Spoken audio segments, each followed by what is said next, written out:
Good morning friends. இப்போ நம்ம பார்க்க போகிறது என்னென்னா இந்தியன் கான்ஸ்டியூஷனை பற்றி பார்க்க போகிறோம். ஃபஸ்ட்டு இந்திய அரசியலமைப்பை பற்றி நம்ம பார்த்தோம். அப்போது அரசியலமைப்புனா என்ன அப்படின்னு சொல்கிறத போன கிளாஸில் பார்த்தோம். அரசியலமைப்புனா என்ன, அரசியலமைப்பில் எந்த வகையெல்லாம் இருக்குது அப்படின்னு சொல்லிட்டு பார்த்தோம். அப்போ இந்திய அரசியலமைப்பு உருவான வரலாற்றை தான் நம்ம பார்க்க போகிறோம். அப்போ இன்னைக்கு இருக்கக்கூடிய இந்திய அரசியலமைப்புன்னு சொல்கிறது எவ்வாறு உருவாச்சு அப்படின்ற நிலையை தான் பார்க்க போகிறோம். இந்த இந்திய அரசியலமைப்பு உருவாவதுக்கு முன்னாடி காலகட்டங்கள் அப்படின்னு சொன்னோன்னே மன்னராட்சி முறை, அடுத்து ஆங்கிலேயர் கீழே நிர்வாகம் இருக்குது. அதுக்கப்புறம் நம்ம என்ன பண்ணோம், மக்களாட்சி சுயாட்சின்னு சொல்லிட்டு நம்ம அதுக்கப்புறம் வந்துடுறோம். இப்போ மன்னராட்சின்னு சொல்லவுடனே எழுதப்பட்ட அமைப்பு கிடையாது. அடுத்து ஆங்கிலேயர் கவர்மெண்ட் வரவன தான் என்ன ஆகுதுன்னா சிறு சிறு பகுதிகள் எழுதப்பட்ட ஆவணமாக மாறுகிறது.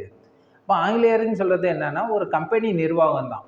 இப்போ அந்த கம்பெனி நிர்வாகத்தில் நிர்வாக சீர்கேடுகள் அதிகமாக நடக்குது. அப்போ நடக்கணும்னா என்ன பண்ணுறாங்கன்னா இங்கிலாந்து அரசு அந்த நிர்வாக சீர்கேட்டை சீரமைப்பதற்காக முதலில் போட்ட சட்டம் தான் என்னன்னா ஒழுங்குமுறை சட்டம், ரெகுலேட்டிங் ஆக்ட் 1773. அப்போ 1773 அந்த கம்பெனியை ரெகுலேட் பண்ணுறதுக்காக ஒரு சட்டத்தை கொண்டு வராங்க. அதுக்கப்புறம் படிப்படியாக சட்டம் வருது. அடுத்து பிட் இந்தியா சட்டம் 1784. அடுத்து பார்த்தீங்கன்னா சார்ட்டர் ஆக்ட் 1793. அடுத்து 1813, 1833. இதே மாதிரி என்ன பண்ணுறாங்கன்னா ஒவ்வொரு 20 ஆண்டுகளுக்கும் ஒரு முறை என்ன ஆகுதுன்னா சட்டங்கள் புதுப்பிக்கப்பட்டு வந்துக்கிட்டே இருக்குது. இது அனைத்துமே எதுக்குன்னா இந்த கம்பெனியை ரெகுலேட் பண்ணுறதுக்கு தான், கம்பெனியோட நிர்வாகத்தை ரெகுலேட் பண்ணுறதுக்காக கொண்டு வரப்பட்ட சட்டங்கள். இப்போ இந்த சட்டங்கள் அப்படியே படிப்படியாக வர வர வர என்ன ஆகுதுன்னா நம்ம நிர்வாகம் இப்போ உள்ள நிர்வாகம் யாருக்கிட்ட பண்ணிக்கிட்டு இருக்காங்க, ஆங்கிலேய கவர்மெண்ட் நம்மள நிர்வாகம் பண்ணிக்கிட்டு இருக்காங்க. அப்போ நம்ம என்ன கேட்குறோன்னா சுயாட்சி எங்களுக்கு கொடுத்துருங்க, அப்போ எங்கள் அரசை நாங்கள் ஆட்சி செய்து கொள்கிறோம் அப்படின்னு கேட்குறோம். அப்போ அந்த அடிப்படையில் உருவானது தான் இந்த அரசியல் அமைப்பு. அப்போ இந்த அரசியலமைப்போட முக்கியமான காலகட்டங்கள் அப்படின்னு பார்த்தீங்கன்னா லாகூர் காங்கிரஸ் மாநாடு அப்படின்னு மாநாடு ஒன்று நடக்குது. 1929 ஜவஹர்லால் நேரு தலைமையில் லாகூர் காங்கிரஸ் மாநாடு ஒன்று நடக்குது. எங்கன்னா ராவி நதிக்கரையில். இந்த இடத்துல தான் ஃபர்ஸ்ட் என்ன பண்ணுறாங்கன்னா பூர்ண சுவராஜ்யம் அப்படின்ற ஒன்று கொண்டு வந்துடுறாங்க.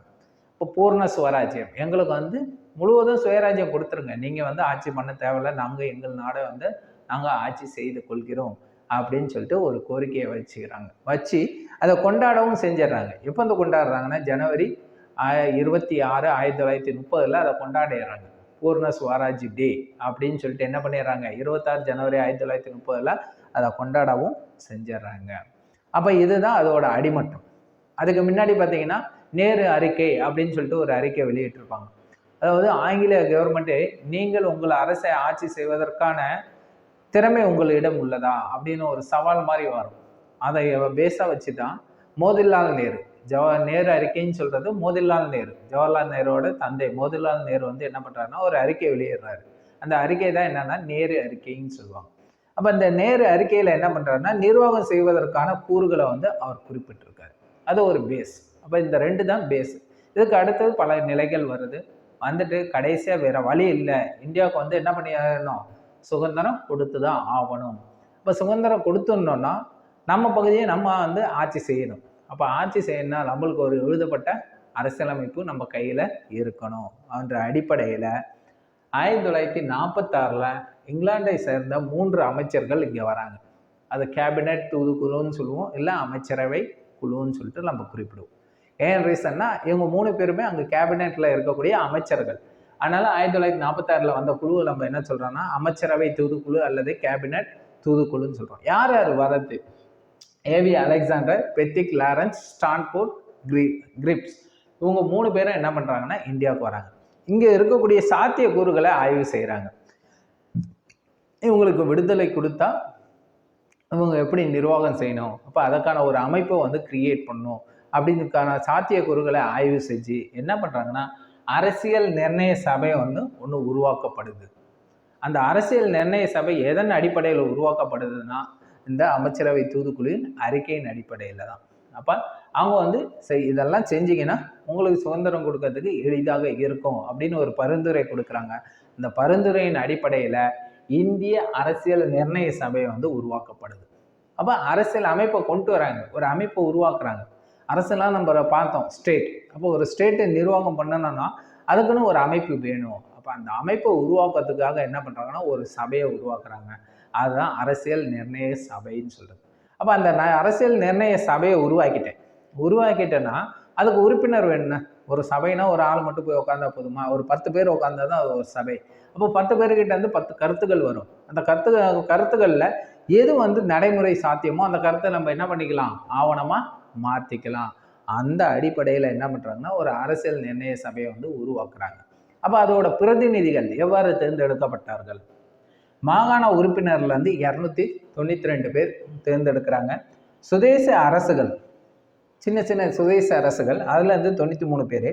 மாகாண முதன்மை ஆணையர்கள் ஒரு 3 பேர். பலுசிஸ்தான் சார்பு, இன்னைக்கு இந்த பாகிஸ்தான்ல அந்த பிரச்சனை போய்கிட்டு இருக்கு. பலுசிஸ்தான் சொல்றது பாகிஸ்தான்ல இருக்க ஒரு மாகாணம்.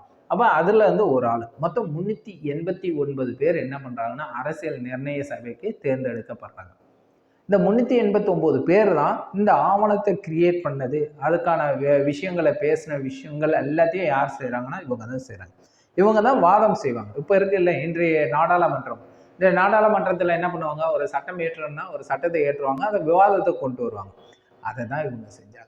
அப்போ ஒரு சட்டத்தை உருவாக்குறாங்க, அதை விவாதம் பண்ணாத ஃபுல்லாக இவங்க தான். அந்த 389 பேர் தான் என்ன பண்ணுறாங்க, விவாதத்தை கொண்டு வராங்க. இது நல்லா இருக்கு, இந்த ஃபியூச்சர் சரியில்லை, அப்போ இதை நீக்குங்க, இதை சேருங்க அப்படின்னு எல்லாத்தையும் விவாதத்துக்கு உட்படுத்தி அதை சட்ட வடிவ ஆவணமாக மாற்றினாங்க. அப்போ இந்த அரசியல் நிர்ணய சபையோட முதல் கூட்டம் எப்போது நடைபெற்றதுன்னு பார்த்தீங்கன்னா 9 டிசம்பர் 1946 முதல் கூட்டம் நடக்குது. எது வரைக்கும் நடக்குதுன்னா 23 டிசம்பர் 1946 வரைக்கும் நடக்குது.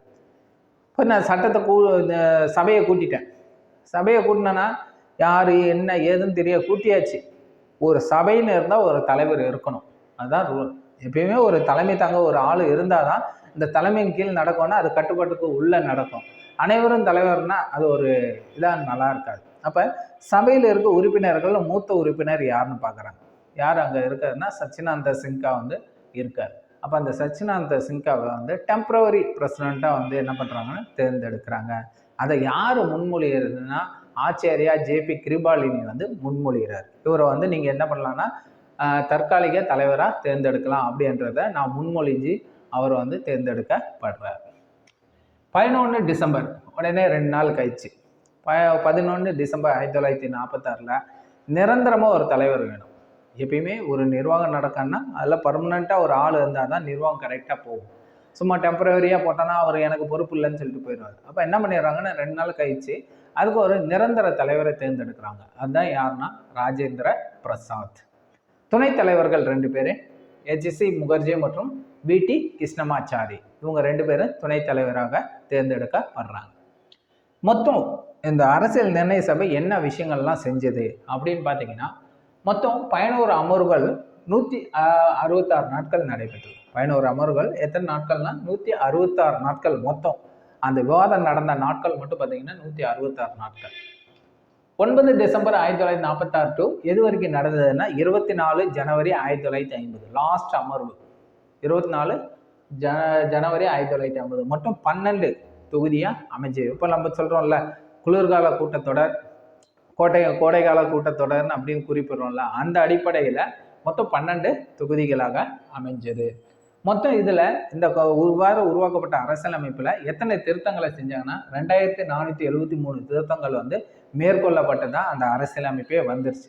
இன்னைக்கு அதில் நம்ம என்ன பண்ணியிருக்கோம், 104க்கு மேலே அரசியலமைப்பு சட்ட திருத்தத்தை மேற்கொண்டிருக்கோம். இப்போ அரசியலமைப்பு இந்திய அரசியலமைப்பு எப்போது ஏற்றுக்கொள்ளப்பட்டதுன்னா 26 நவம்பர் 1949 இந்திய அரசியலமைப்பு ஏற்றுக்கொள்ளப்பட்டது.